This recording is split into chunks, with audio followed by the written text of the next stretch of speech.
welcome to our final episode of Sports Talk in the Burgh of the spring semester.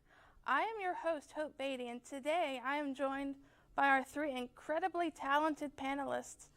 Our veteran panelist and the only person I know from Delaware, Tyler Gallo, our resident lacrosse expert, Cameron Mercariola, and lastly, Kevin Plautra, who is our Century Media March Madness bracket champion.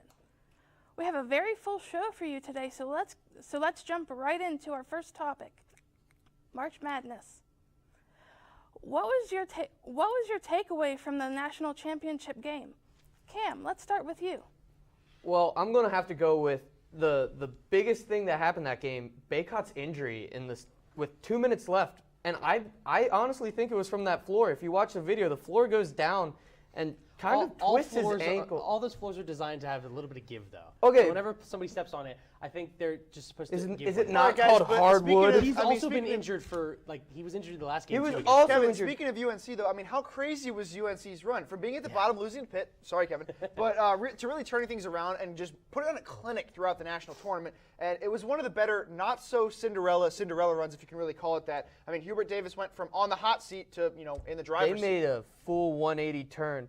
But that game could have changed either way. They could have been champions with the leading scorer going out in the final 2 minutes. All Kansas did for the first half was drive the ball. And you guys heard me say this while we were watching the game. All they were doing was driving the ball, and they weren't having any success. But they took way more threes in the second half, and it really got them back into the game. I mean, the largest comeback in national championship history. Yeah, right. I mean, that's amazing. They were down 16. And just the atmosphere of the stadium, it being in the Superdome, it was amazing. Just seeing people, just rows and rows of people. Yeah. Now that the tournament's come to a close, what's the biggest takeaway from the tournament? Tyler, what do you think? Well, I think once again that it's reaffirmed that anything can happen in March. From St. Peter's incredible run to any upsets that have been in the tournament. From UNC shocking Duke to, the biggest comeback in the national championship history. I think this tournament shows why there's nothing like it in sports. Really, there's also something else that's being shown. Gonzaga is overrated. This is their 6th year since being in the Sweet 16, and they cannot do anything. They've been a one seed forever. They play in the WCC conference. It's overrated. Their conference isn't good. It's going to be an SEC, ACC, Big Ten team. Always winning. Whoa, Big Ten. I'm going to have to stop you right there. Because my biggest takeaway is the downfall of the Big Ten again. They had 9 teams in the tournament, and only 2 of them made it to the Sweet 16. Yeah, that was pitiful. It's unbelievable. They get so overhyped every single year coming into this tournament. I don't understand. They got 9 teams in. And everyone was devaluing the ACC. Well, they had 2 teams in the Final Four. And not any Big Ten teams made it past the Sweet 16. Purdue had all the chances in the world. They played St. Peter's. Hey, they couldn't get it done. March is the best time of year. This is March. Yeah. Oh, my. With opening day of the Major League Baseball quickly approaching, what is your Pirates record prediction this season? Kevin, what do you think? So it's no secret that the Pirates aren't very good. My official record prediction is 64-98. I mean, they were, I think, 61-101 last season. So I'll say a 2-win improvement, Kevin. A 3-win improvement. 3-win improvement. Yeah, a 3-win improvement. I'm gonna jump in here. I'm gonna go the opposite way. They're gonna get worse. 2 losses worse than last season. They're going to go 58 and 104. All right. I want to know how you think they're going to get worse. They're not bringing up any of their big prospects. Oh, if they don't bring up O'Neal Cruz, there's going to be a riot. I'll tell you what, though, Diego Castillo going to the major leagues, the potential Hayes extension happening, I think they're going to make a market improvement this season. I see them. Obviously, I don't think they crack 70 wins, but I think they're going 68-94. That's my prediction. I mean, yeah, everyone in their division and everyone in the league is talented compared to them, but I just think they have the pieces to be a good team down the line. Not now, obviously. Don't get me wrong. Not now, but down the line, they're building. I mean, they have those pieces. They've had those pieces for a couple years now, but I mean, when are they going to really pull the trigger? I mean, they've had pieces for a while. They've had O'Neal Cruz in their farm system. They just won't do it. And That's why they're going to go. They're going to be worse than last season. They keep kicking the can down the road, and I'm not sure whenever they're really going to pull the trigger on it and go for it. Keeping with baseball, with rumors of Brian Reynolds getting traded sweeping across the baseball world this week, how important is it for the Pirates to keep Reynolds on the team for the future? Tyler, what do you think? Brian Reynolds is super, super important to the team going forward. He's the guy you build around. He's the first prospect that you hit on that sort of came out of nowhere for that Kutch trade. The perfect complement of power and average in the order, and you can't replace 5.5 F WAR on trees. Like those hitters just don't grow on trees. He is way too important to this roster to trade him. I mean, the big, like, I guess the theme with this team over the last few seasons is they trade away all their good players. So it's not even about just that he's the best player. It's about showing the fan base that they're willing to keep a player that's good rather than try and trade him for pitching prospects down the road, which they've done a numerous amount of times. He's still young. He's 27 years old. So I feel like by the time that their prospects are ready and come up, he'll be a seasoned vet ready to lead this team and to make a run in the postseason. Yeah, he's certainly a veteran, like you said, Cam. I mean, I think he's just the perfect guy to lead that team and the perfect guy to sort of be the glue and spearhead. It just doesn't make sense to get rid of him. It's just asinine to think that he should be dealt at this current moment. I mean, he's been one of the lone bright spots on the team for the past few years. That's why people go to the games to see Brian There's no Reynolds. reason to go get rid of him. Yeah. So I have to know, who is the MLB team that you think will surprise a lot of people this season? Kevin, what are your thoughts? Well, Hope, I'm going to go with the Minnesota Twins. You know, I'm not sure if anybody knows this, but they signed Carlos Correa. That's a pretty big deal. They have Gary Sanchez, who might be the biggest change of scenery breakout candidate in a decade. Gio Urshela isn't exactly Josh Donaldson, but over the past 3 years, he's been closer than you might think. And I know the pitching isn't very good. They have Sonny Gray and I can't see Chris them, Archer. Kevin, him? I can't really see them competing with the White Sox in the AL Central this season. They're just too of a well-oiled machine. But my team I'm going with is the Texas Rangers. Can you remind me of their middle infield right now? It's Marcus Semien and Corey Seager. They also traded for the Twins. The Twins own Mitch Garver and John Gray in the rotation. You're talking about guys coming into a team. I got people from a team who are getting another year in the Blue Jays, where they got Bo and Vlad still on the team another year, and those guys will just continue to hit homers and dominate. And if you want to talk about people they brought in Matt Chapman. That's from a good the trade, A's. a good pickup. But I think Seager and Semien adding to the mix in Texas. Yeah, their rotation sucks. I don't think they're going to compete for the division title. That's the Astros to lose. But I think that 2 through 4 spot in the AL West is a dogfight between the Mariners, Angels, and the Rangers. I mean, if the White Sox kind of slip up and maybe falter down the stretch this season, I mean, that division is definitely wide open. I mean, is it time to opt out for Carlos Correa? We have to see after the season. I'll tell you that. Moving along to hockey now. What team in the Eastern Conference poses the biggest threat to the Pittsburgh Penguins as the regular season comes to a close? Cam, what do you think? I got the team they will likely see in the first round, the New York Rangers. The Rangers have been surprisingly very well this season from Igor Shesterkin's play. He has been dominant. I think, personally, he should win the Hart Trophy, MVP. And then with goaltending, you get the question, are you going to get the Jari that you got from last speaking of talented playoffs? players, I'm not even going to touch on your Washington Capitals pick yet because I think that's terrible. But, boy. I'm going to double down on my Stanley Cup pick with the Florida Panthers I had early in the season. I mean, I have firsthand experience seeing how good this team is, and Jonathan Huberdeau has already passed 100 points on the year. Can you believe that? There's still more than 10 games left. We're talking about biggest threat to the Penguins, though, and I feel like Florida is going to get to the conference final, and they're the #1 seed in the Look, the Capitals know how to win in the playoffs, I think. And against the Penguins, that is true, but I just don't think they have. Look, they're a wild card lock right now. I think this team. You say that the team knows how to win in the playoffs? They've only been past the second round once in Ovi's career. I really don't see why you picked this Kevin Plotchuk. I know our fellow co-host Michael Deemer will be happy. Well, look, the Capitals have beaten the Penguins twice this Listen season. to this, though. Do you know who's in net for that team?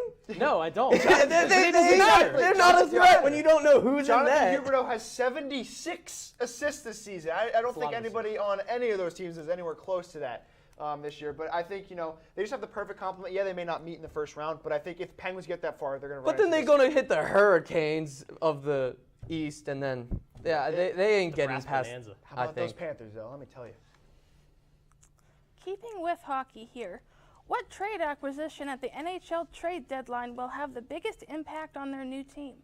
Tyler, what are your thoughts on this? Now, I was thinking of sticking with the Panthers here in Claude Giroux while he has been very good, but I'm going to go with a pretty unheralded acquisition over, and that's Nick Paul of Tampa Bay. Now, he's being dealt there from Ottawa. He's got 5 points in 8 games. He's scoring at more of a rate that he really hasn't over in his career or this season. I think he's found a nice niche inside of Tampa. I'm going to go here with Cam. I'm going to go here with Marc-Andre Fleury being dealt to the Wild.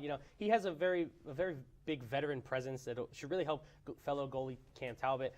He'll also, last season, he was with the Vegas Golden Knights. Now he was with Chicago. Now he's coming over to Minnesota. It'd be weird with the two-goalie system in Minnesota. I mean, he's been all over the place. I mean, he knows what he's doing. I'm going to go with the Claude Giroux deal that you alluded to earlier. And Giroux has been awesome for this team so far from the trade. 8 games, he has a goal and 8 assists. And this is an all-in move for the Panthers. They're not going to re-sign him in the offseason. This is all in. This is their chance to win the cup with that trade. Well, and maybe they knew what they were getting with Claude Giroux when they assigned him, and he might be the missing piece for this Florida Panthers team to finally win that first round series. That hump. More depth, and it's going to be so good them in and the your playoffs. Minnesota Wild in sort of the same area as teams that have just struggled to get past the first round. It's so hard for them. We're going to have to see if Minnesota does that this year, but I think Florida finally has the pieces to get that far. Coming into this season, the Lakers were the best team on paper. Is the team one of the biggest letdowns in NBA history? Kevin.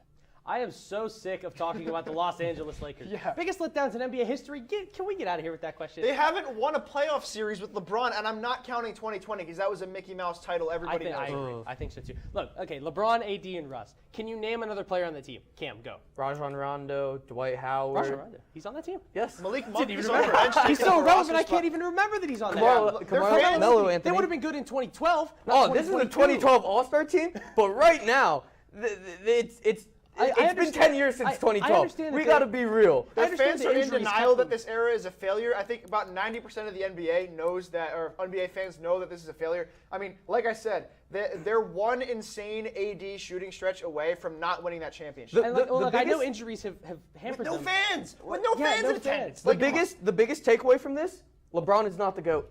If you got this team that you put together, and you can't make the playoffs, you're not the GOAT. I don't understand. How about LeBron sitting out and then maybe coming back after eliminated? And during two crucial games they had to win, LeBron was nowhere to be found. Yeah, last night, where if they lost, they were out, and now they're out. I just don't understand. They kept getting put on national television when there were so many other great games on, and I'm like, oh, the Lakers lost by 20 again. Like, it was so annoying. They just don't like the Phoenix Suns. Yeah, they really don't. Switching gears to professional wrestling, what is your reaction of Pat McAfee in WrestleMania? And what did you think about Stone Cold's return to the ring? Cam.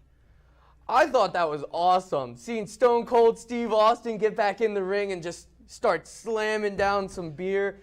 But the McAfee scene out there, his entrance, woo!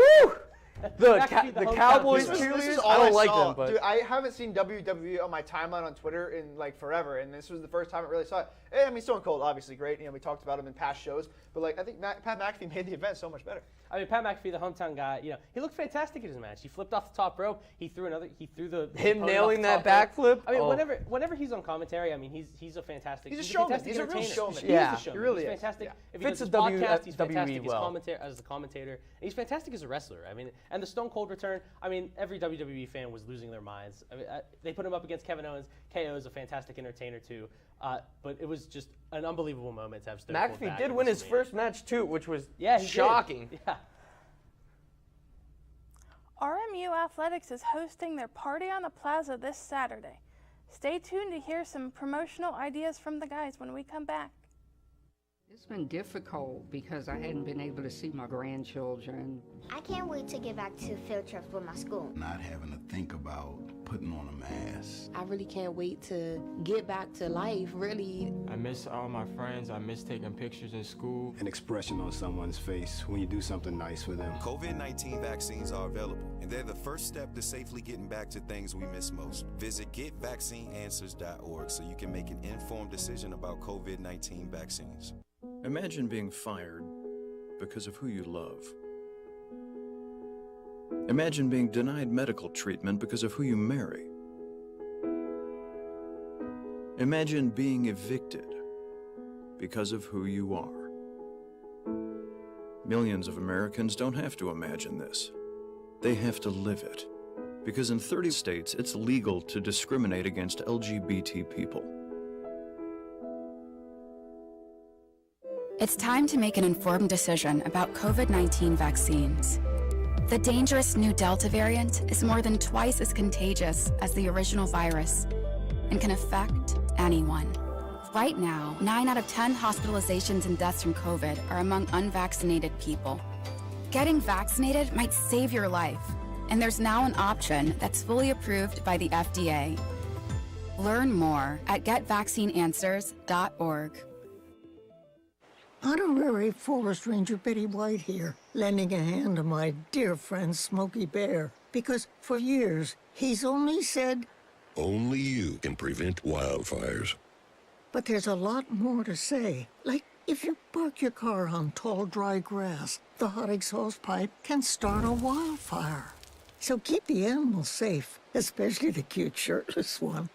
Go to SmokeyBear.com to learn more about wildfire prevention. Welcome back to Sports Talk in the Burgh. Starting off with RMU Softball.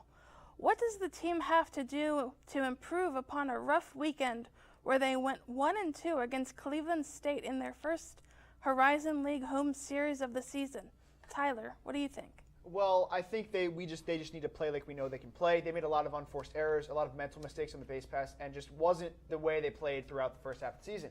And we saw that in the second game or the third game of the series. That was more in the later innings. That was more their style. And I think they took themselves out of the first two, and they just need better umpiring as well. The team is a very young team. They play a lot of their young freshmen and sophomores out there.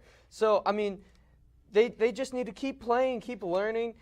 I expect them to make the Horizon League playoffs. So this games now is a perfect time to learn and improve on their. If you think about it, they're 1 and 2 in their lineup are both freshmen. Elena Kusagiani and Anna Resnick are both doing really well in the 1-2 spot in the kind of piggybacking off your thought, though, Tyler. They really need to stop shooting themselves in the foot. They had I think it was 5 errors and 19 left on base in the first 2 games, and they had 4 errors in the third game. Now they were able to win, but. I mean, they very easily could have. Well, we also saw Jane Garver kind of get squeezed by the umpire when she was on the mound. A lot of calls that were very inconsistent behind the plate. Mm-hmm. If calls are inconsistent, there's not really much a player can do to win a game. Right.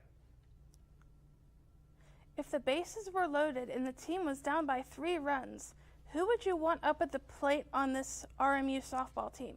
Kevin, let's start with you. Hope, I'm going to have to go with Elena Kusagiani. Tyler, I know you just touched on her earlier, but she had the game-tying home run on Sunday against the Vikings. She's hitting .313, has a slugging percentage of .479, and she has the second highest on-base percentage on the team at .422. She's been really good at freshman year. She's been an unbelievable leadoff hitter. Yeah, she really has. But, we saw this in the last game, and for me, this question really starts and ends with Erica Bell. She's been one of the clutchest hitters on this team in the past. She had a similar at-bat almost a year apart. Last year against Oakland, fouls off 5 pitches in a row and hits a game-winning home run in the bottom of the 6th inning.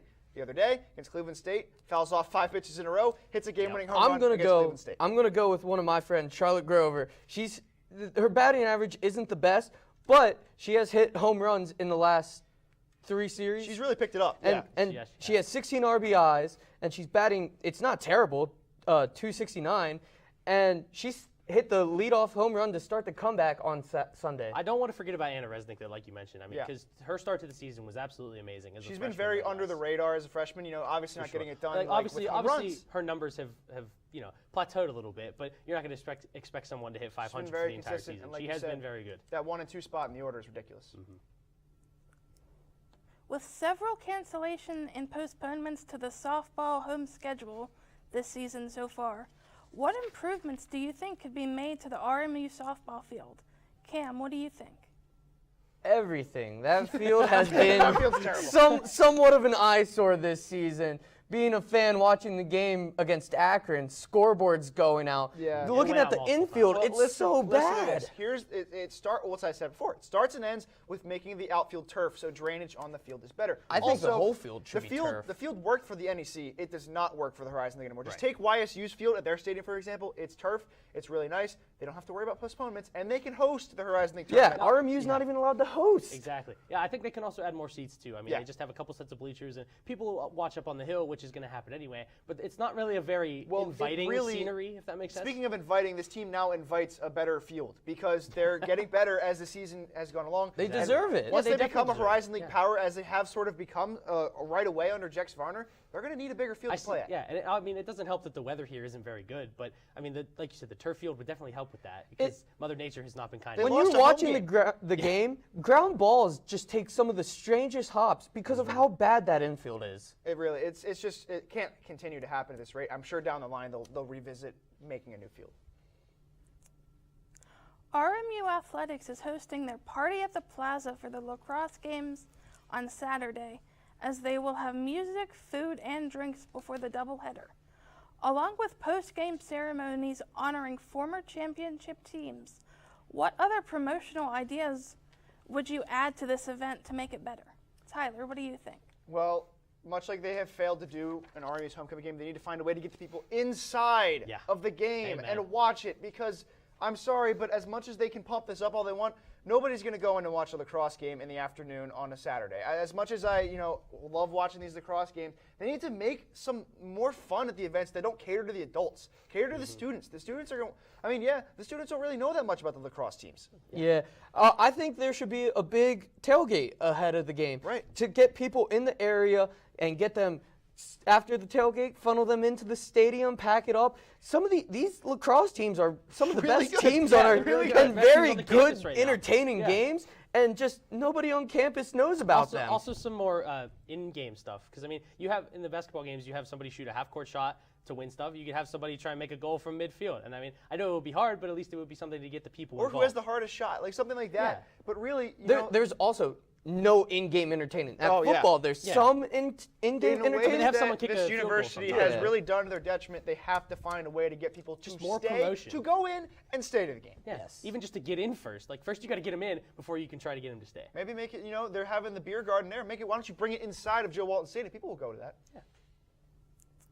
So Coach Katrina Silva recently spoke with us to discuss how challenging it is to beat the same team multiple times. It's been difficult because I hadn't been able to see. It's one of many, right? So we're going to see this team probably 3 times this season. It's a really unconventional lacrosse season. Usually in lacrosse, you play everybody twice for the championship, right? You play your regular round robin, and then you see 2 teams again the second time. We're going to play this team again at their place, then we have to play them a 3rd time. I think it's hard to beat a team 3 times. Yeah. So Between Central Michigan and Youngstown State, who do you think poses the biggest threat to Robert Morris women's lacrosse? Cam, what do you think? Well, from being at the lacrosse's teams, a lot of their games, seeing them play Central Michigan and only squeezing out a 1-goal victory, I see CMU as the biggest threat to this team.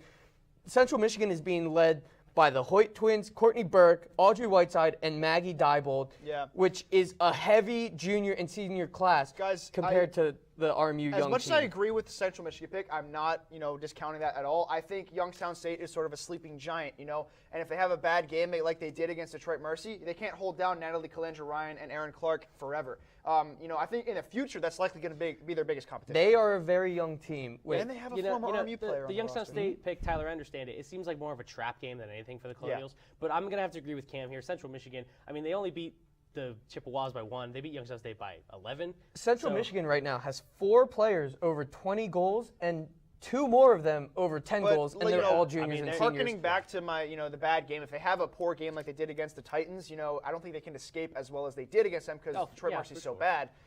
Youngstown State obviously has the willpower to get back in. Youngstown State is not Detroit Mercy. That's right. With 4 more regular season games and the possibility of a playoff game, do you think that Corson Keeley or Taggart Clark will have the potential to break the single-season scoring record? Kevin, what do you think? Maybe. Both of them are going to have to average over 5 goals per game. Yeah, guys. It's really Kevin, hard. both players average around 3.2 goals a game. That would have to double if they wanted to reach 52, which is the single-season record. I think they will both finish under 40 goals a season unless something drastically changes. If they go on unconscious runs for the remainder of the year, both of them are less. They're both really good. Both of them are really good, just not good enough to reach 52 in the season. They would need to both score 25. I was kind of hoping that Corson Keeley, it's a little late now, as you said, 5 goals for every game. He almost did it last year with goals and points. He was very close, and this year he could become close again, but I don't think he will quite reach that mark. How underappreciated Taggart Clark has been on the offense. This guy has just come in and been just a gamer all year long. He leads the team in goals by just 1 over Corson Keeley. I think, but they would have to, like I said, go on an unconscious run in the last half. If they counted postseason goals, maybe they could have a chance. But with just 4 regular season games left, if you even have a one bad game out of those 4, no chance. And they're still going to be playing some hard teams in the ASUN. They're getting used to it, so I can't see them scoring 5 goals a game. A week ago, RMU football released their upcoming schedule for the 2022 season. What matchup are you most looking forward to this coming season? Tyler. There's only one game, and it's one that I'm absolutely going to. It's Delaware State down in Dover. But the reason I have for this is they have a really challenging non-conference schedule, and I think to get this sort of, I mean, they beat a MEAC team last year. Delaware State's not very good from seeing them play at the University of Delaware multiple times. I just don't think, I think it's good for them to have a team that they know they can beat in their non-conference schedule. I'm going to go with Dayton because on September 3rd, they have been rivals in the past, and the last game between these two teams was 2019, where Dayton squeezed out a 34-31 victory.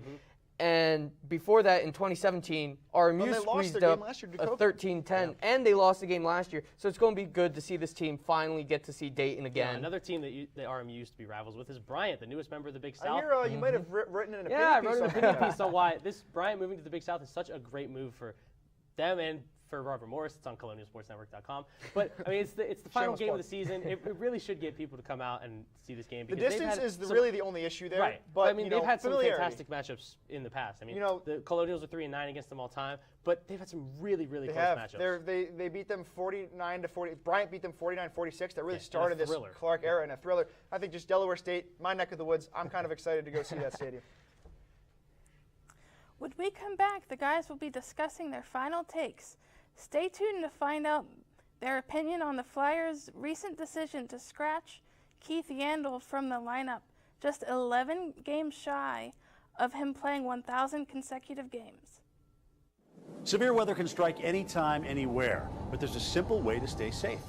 Hey, Jim Cantori here. I stay safe in dangerous weather by planning ahead. You can stay safe too with a few easy steps. Build an inexpensive kit with supplies for your family's needs. Write down important information like phone numbers and medications. Always talk with your family, and remember any pets in your planning. Be ready, be safe. Start your plan today at ready.gov/plan.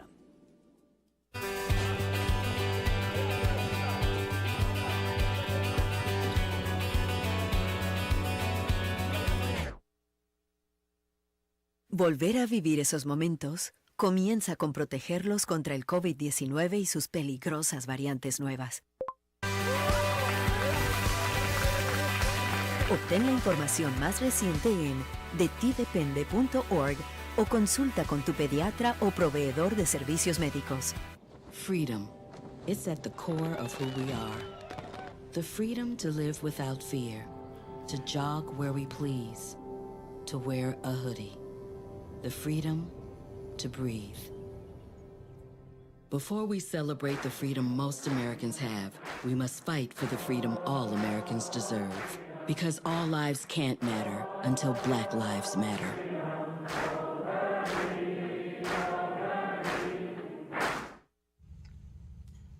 Hey, boss. Okay? Said I'm fine.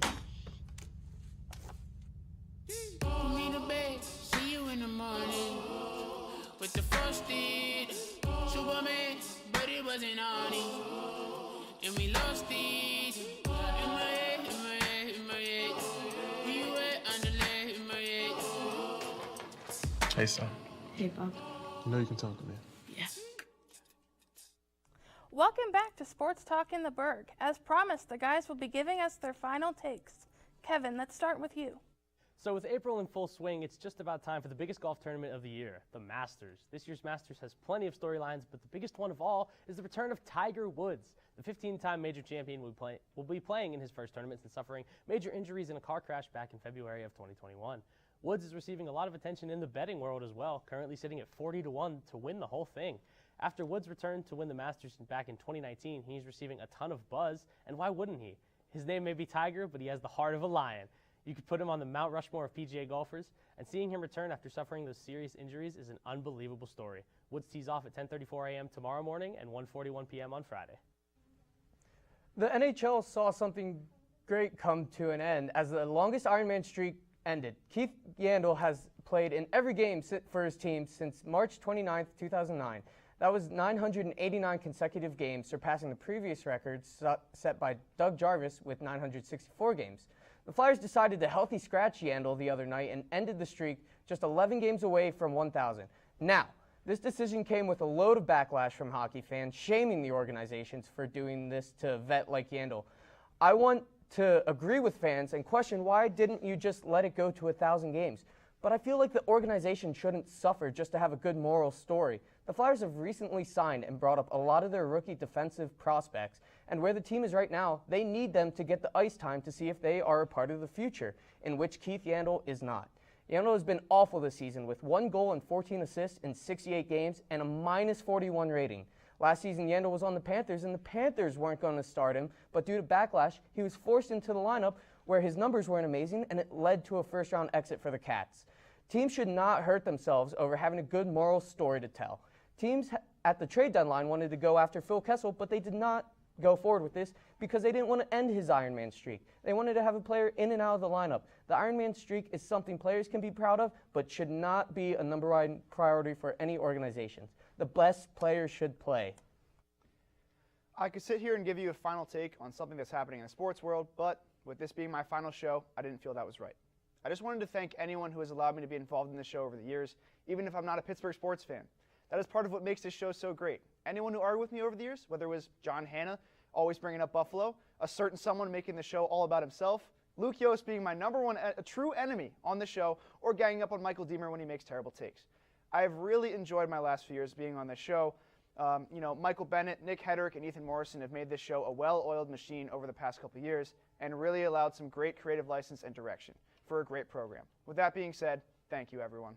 Tyler, just wanted to say thank you. Yeah, we really thank you appreciate so what much. you've done for us Appreciate this it. last The 2 few years that I've spent with you have been awesome, man. Thanks, guys. I really appreciate it. And, we'll see you next semester for Sports Talk in the Burgh without me.